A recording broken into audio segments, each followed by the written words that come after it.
Hey, what's up, guys?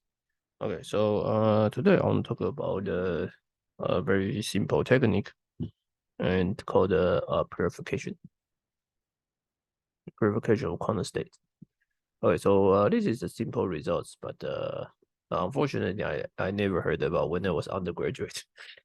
Okay, so I want to make a video and quickly explain the this theorem.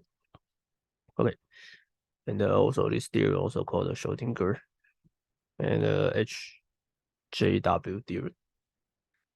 Okay, so let me just introduce the notation. Okay, so let me explain it. So the idea is that let's say theorem. So theorem says that you take some Hilbert space, let's say finite dimensional. So H is some finite dimensional Hilbert space, and you take some density matrix rho. So this is density matrix belongs to HA, and so basically you have HA, right? And some density matrices. And you want to say that these density matrices can always be purified by some larger space.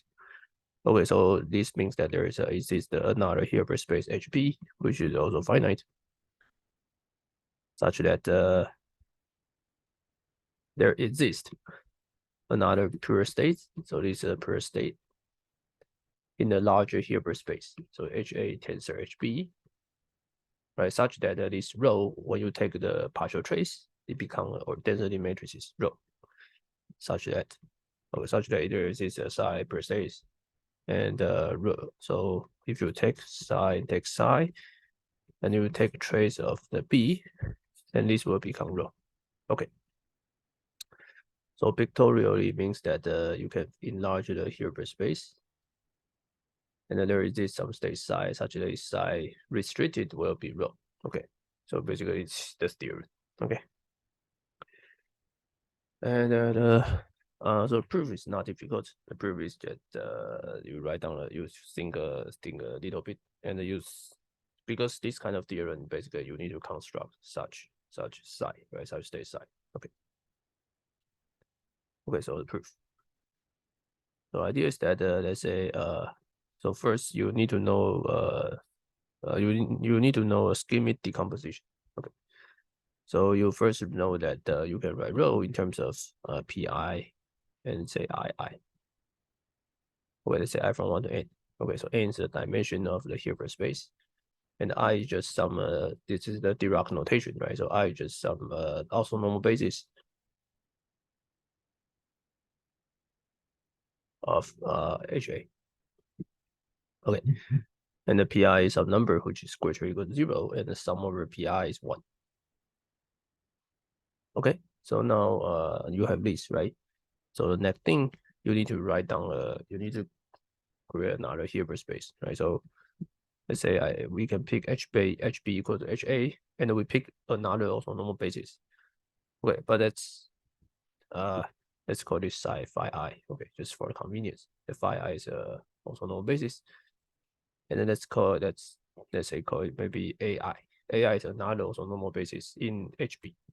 Okay, so AI is another set of also normal basis, and the label still by I. So because the dimension is 1 to 8, right? So I in order to say state psi is a pure state, right? So it's pure states in HA tensor HB. Okay, so I can write as let's say I divide psi to be square root of pi. Well, you can think this is just a trick. Okay, and let's say I from 1 to n, and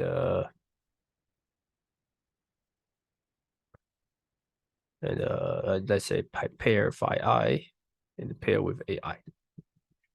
Okay, sometimes people just write phi I AI just for the convenience. Okay.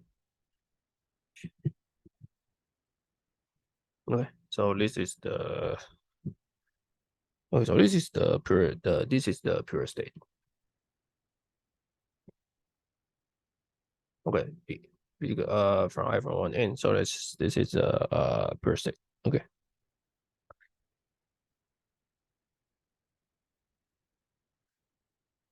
Okay. So now okay, yeah. So now let's see how we can right? Let's compute, right? Let's compute psi, right? So it's simple. Let's compute psi, right? So we get what? We get, let's say we have this, right?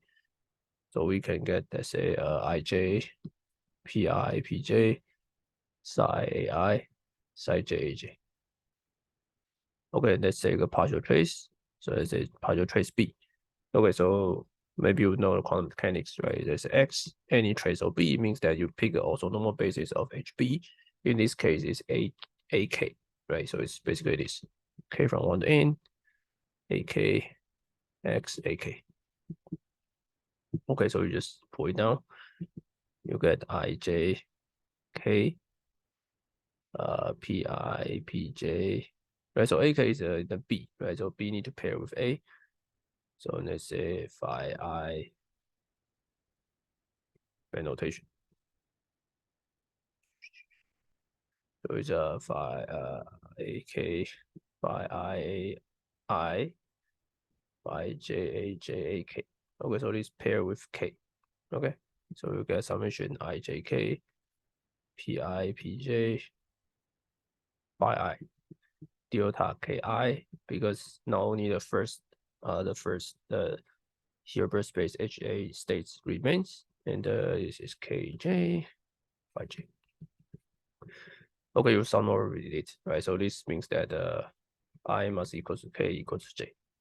Okay, so all this summation triple term become the single summation. So it's I. So pi, phi I, everything changed to I, phi I, which is real, right? Because this is square root of pi is pi. Okay, so finish the proof. Yeah, so this is basically the usually people say about purification, and you can obviously by definition this is not unique. Okay, so see you guys in next videos.